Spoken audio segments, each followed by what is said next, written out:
It is a location known by the Dwarves since the very first of their race. While it would be a place of great importance for their kind, it would often be held by the orcs, and there would be many battles between these races for control of the mountain. Today on Nerd of the Rings, we cover the history of Gundabad.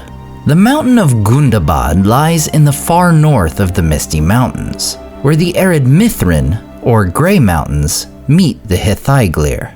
After the dwarves are created by Aule and given true life by Iluvatar, they are set to lie in sleep until the awakening of the elves. 2 of the fathers are placed in the Blue Mountains, 4 are placed in the east, and 1 is placed in Mount Gundabad. Sometime around the years of the trees 1150, Durin wakes from his slumber. However, he would not remain in Gundabad. Rather, he travels south along the Misty Mountains, where no mortal had yet traveled, naming the nameless hills and dells, drinking from yet untasted wells. Durin would establish the great dwarven realm of Khazad-dum, many miles south of Gundabad. However, the northern mountain would remain a place of great importance for the dwarves.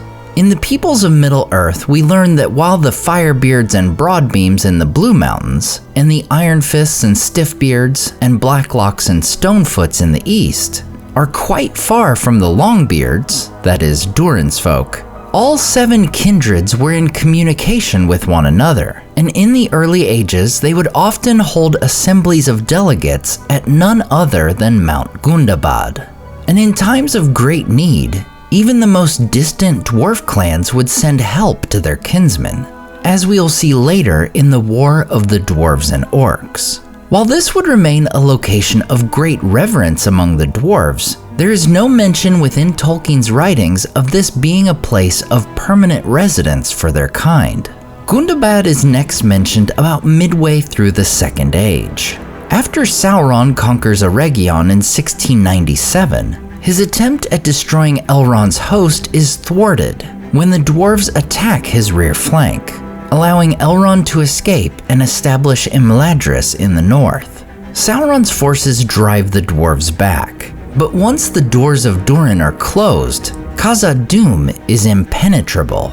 Sauron, enraged at this development in the war, commands his orcs to attack the dwarves wherever they could be found. While much about the coming days focuses on the siege of Imladris and Sauron's advances toward Gil-galad and Lindon, the orcs would also carry out their orders from the setback at Khazad-dum.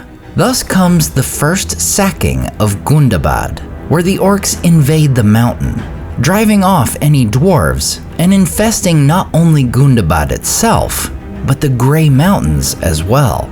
Not only does this mean that Gundabad is now under enemy control, but their invasion of the Grey Mountains cuts off any communication between Khazad-dum and their settlement in the Iron Hills in the east. As for Gundabad, this holy site for the dwarves would become a stronghold of the orcs for well over 4,000 years. For many long years, these orcs would not trouble the elves and men of the north, for they had a great fear of the elves in particular, and would flee from elves and dared not approach the dwellings of men. In the nature of Middle-earth, we are told that when the greater part of the strength of the elves and men is drawn away south to the war with Mordor, that is, the War of the Last Alliance, the orcs become more bold. Their scattered tribes band together and dig a deep stronghold beneath Gundabad and slowly begin creeping southward. Soon enough, these very orcs would be put to use by one of Sauron's servants. 3,000 years after the orcs first took Gundabad, the Lord of the Nazgul comes to the north of Middle-earth, establishing a new realm to rival the Mannish kingdom of Arnor. Thus, the kingdom of Angmar rises. While the battles of Angmar would take place on the western side of the Misty Mountains, its lands stretch to the eastern side as well. In the west, the Witch King establishes the fortress and capital of Carn-dum, balancing the eastern fortress of Gundabad. During a period of nearly 700 years, the Witch King would wage war against the men of Arnor, leading to its division and ultimately, its downfall. While the Witch King would succeed in destroying the Northern Kingdom, Angmar itself is destroyed in 1975 of the Third Age, at the hands of Arnor's allies, Gondor and Rivendell. It would, however, take a further 2 years for the final remnants to be driven out of the eastern portion of Angmar. And just 4 years later, the Balrog would be awoken in khazad-dum, leading the dwarves to be exiled from their home. Despite the downfall of Angmar and the Witch King fleeing south, Gundabad would remain under Orcish control. However, 800 years later, the dwarves would return in a fight for Gundabad. By 2770 of the Third Age, the dwarves have been exiled yet again, this time from Erebor by the dragon Smaug. Under King Thror, the grandfather of Thorin Oakenshield, they would settle in Dunland, where they would attempt to make a home for the next 20 years. However, Thror longs to see the ancient home of his people, leaving with a single companion and coming to the east gate of khazad-dum. There he is famously killed by the orcs of Moria, his body thrown down the steps, with his severed head branded with the name of their chieftain, Azog. Enraged by the death of their king, the dwarves of Durin's folk swear vengeance. Once again, dwarves of all 7 clans would band together and take the fight to the orcs. 3 years after Thror's death, the dwarven host is assembled and prepared for war. They would begin not by attacking the orcs in Moria, but in Gundabad. This second sacking of Mount Gundabad results in the dwarves destroying all orcs they could find in the sacred mountain. Over the following 6 years, the dwarves would make their way south, attacking and sacking one by one every orc stronghold they could find. The war would be waged almost entirely underground beneath the Misty Mountains, all the way to khazad-dum. The dwarves would ultimately be victorious, with Dane Ironfoot killing and beheading Azog, avenging their fallen king. However, with the continued presence of the Balrog, khazad-dum could not be resettled. As for Gundabad, while it was rid of orcs at the beginning of this 6-year war, the dwarves' march through the Misty Mountains meant it would lie abandoned. Either during this very war, or after its end in 2799, the orcs of the Misty Mountains would return, once again making it their chief fortress and stronghold. This very civilization of orcs would come into play once again against the dwarves. In 2941, the company of Thorin Oakenshield enters the Misty Mountains after leaving Rivendell. During their escape from captivity, Gandalf kills the Great Goblin, the chieftain of the orcs of Goblin Town.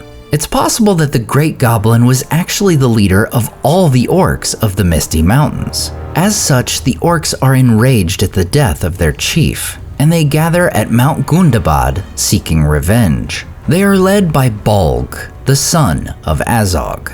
After hearing of the death of Smaug, Bolg and his army marches upon the lonely mountain. While they would take the bickering dwarves, elves, and men by surprise, the orcs would ultimately be decimated in the Battle of 5 Armies. All told, it is said that 3/4 of the goblin warriors of the north were killed in the battle. Gundabad would continue to be an orcish realm. However, due to the Battle of 5 Armies, it and the orcs of the Misty Mountains as a whole would be greatly diminished throughout the remainder of the Third Age. After this, we are told nothing else of Mount Gundabad. We know that over time, the dwarves of Erebor would expand. Gimli founds the glittering caves at Helm's Deep, and eventually they would reclaim their great ancestral home of khazad-dum. Whether Gundabad itself would ever return to dwarven control, we can only guess. This sacred awakening place of Durin the Deathless would be remembered as one of the locations fought over by the dwarves and their underground enemies, the orcs. Today, my question for you is, what other realms, characters, or topics would you like to see me cover? Let me know in the comments. And please don't forget to like and subscribe as we march ever closer to 1 million subscribers here on Nerd of the Rings.